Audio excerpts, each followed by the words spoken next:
my friends, welcome back to the channel. Today I want to talk about the one and only Michael J. Fox. Who does not love Michael J. Fox? He's such a fantastic talent, and what a presence on camera.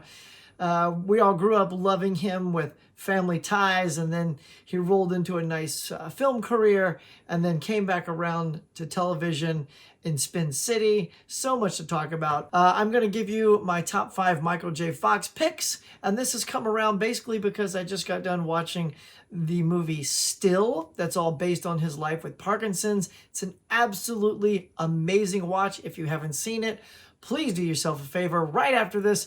Try to dig it up. It is on Apple Plus, so it doesn't have quite the outreach of Netflix and Amazon Prime, but it is so worth your time if you can get a hold of it. So sit back, relax, and let's talk about Michael J. Fox.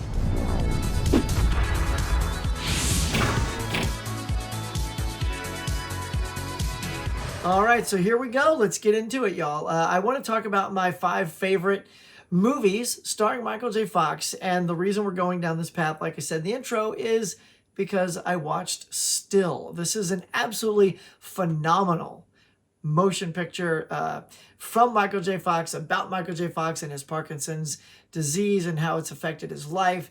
And look, I gotta tell you, it's amazing that someone with this affliction has still such a positive vibe about him.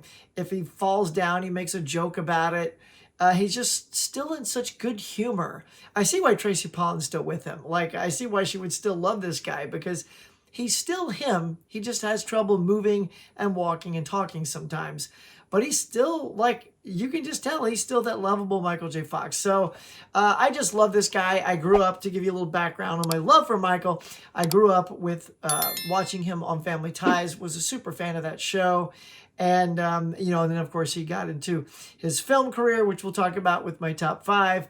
And then when that started to sort of peter out, he came back around and came back to Spin City on television to rave reviews and awards and all that good stuff. And then, unfortunately, Parkinson's got a hold of him. He announced it to the world, and he's been sort of fighting it ever since. Still appearing here and there on some television shows, but pretty much his acting career is now gone, and it's his activism that has taken its place. So the reason he means a lot to me, I mentioned this on my morning show recently. I wanted to share with you something that was very meaningful to me.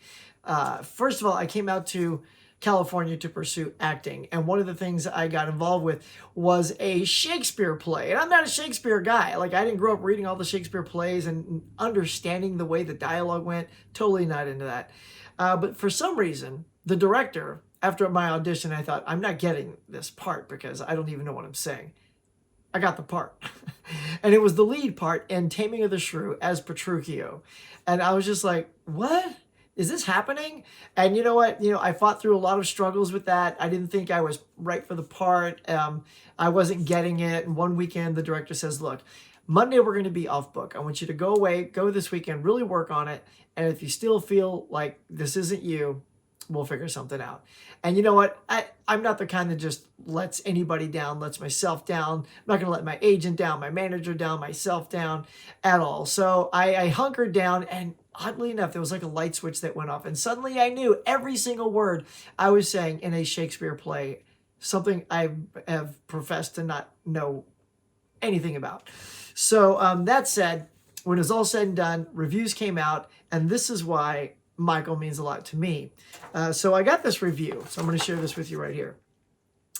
This is something that came out. It was by a writer called Alan Rayburn from Tempo magazine, or newspaper, I should say.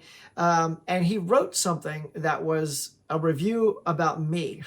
You're always a little worried about those. Basically, the review reads this. So Petruchio is the character I played. Petruchio, here played by a boyish Brian Huckabee, nimble-footed and exuding an attitude reminiscent of Michael J. Fox from Family Ties. And I'm telling you, that blew me away. Because, I mean, he's so good. Like, why would anybody, if you're compared, if a comparison is made like that of you, you need to, like, take note of that. And I was moved by that. I was elated by that, because I know what that means. If you're going to be compared to Michael J. Fox, that's a compliment. So I've carried that with me a long time, and I still feel the same about Michael. So I just wanted to give you a little background, something a little bit different than just here's a 1, 2, 3, 4, 5, and then move away. I wanted to give you a little bit of a background and some heart as to how much I appreciate Michael and the very small insignificant connection I have to him with that review. So let me do it. Let me pay that talent back and tell you my top 5. I will give you, you know what, I'll give you the honorable mentions at the number 2 spot. All right. So here, let me flip this upside down. All right.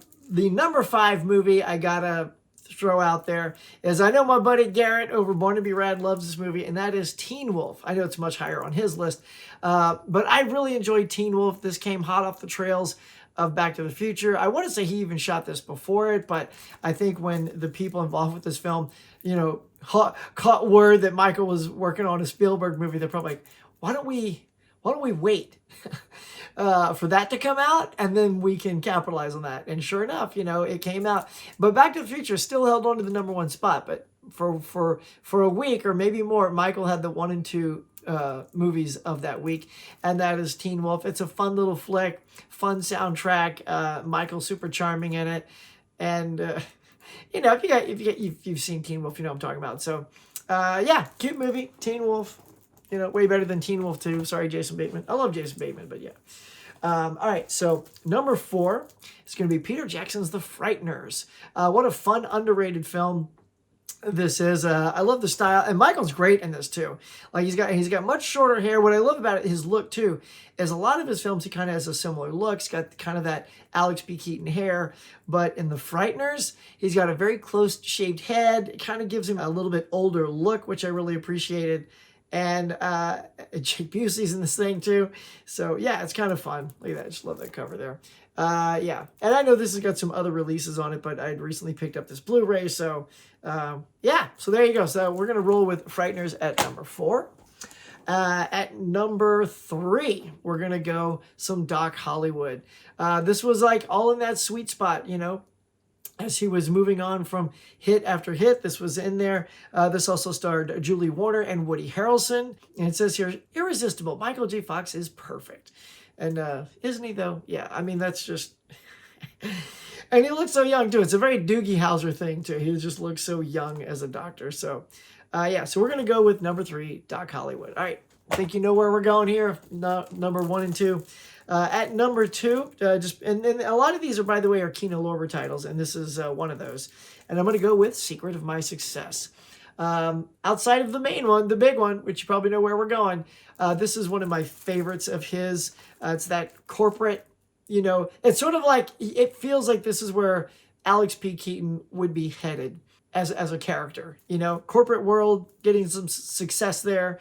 So it was a nice fit for his persona to do this film. So we're going Secret of My Success. Now, before I get to the number 1, the 2 honorable mentions would be the one with another Kino Lorber, by the way, with James Woods, called The Hard Way, where Michael J. Fox plays an actor and he's trying to like learn how to be a cop, and so they pit him with James Woods, who is a cop, and you know they're like oil and water; they don't mix together, and it's a fun watch. So that one is honorable mention number 1. And number 2, just outside of the top 5. Maybe if I flip-flop this and a Teen Wolf, is this drama that I really enjoyed with Sean Penn, and that is Casualties of War. I know there's a Blu-ray on this. I'd love to upgrade soon. But fantastic performance. Talk about a different role for Michael. And he's got some other ones too, like Bright Lights, Big City, things of that nature that fit into his more dramatic flair. But Casualties of War, man, it is such a gritty Brian De Palma film.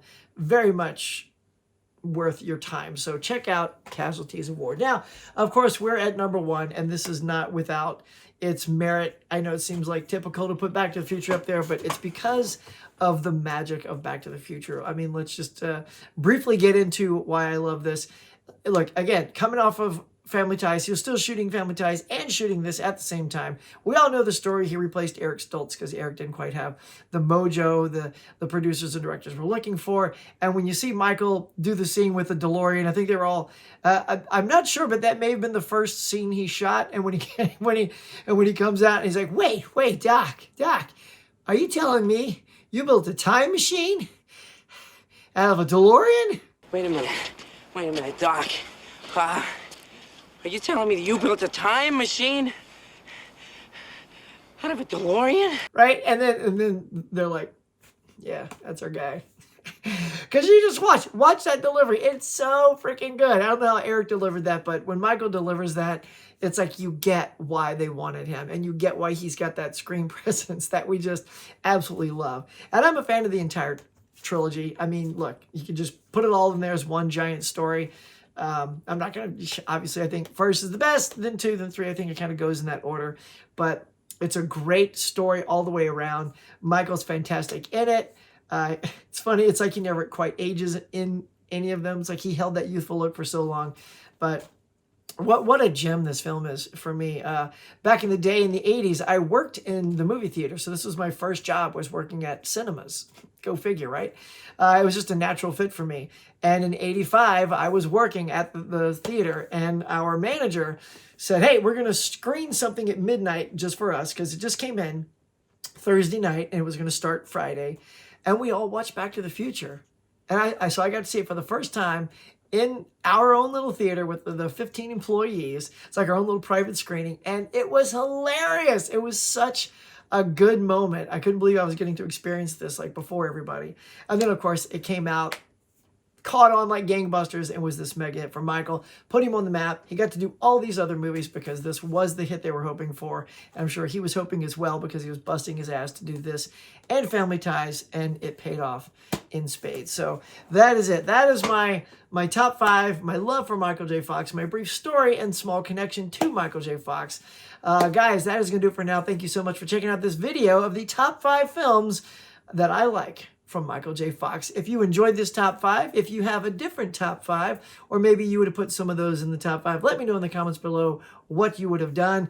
I'd really appreciate it. And if you're new to my channel, one more time, get on down there and hit like, subscribe, smash that notification bell. I'd greatly appreciate it. All right, that's going to do it for today. Thank you so much for watching. And while you're still here, check out these other great videos.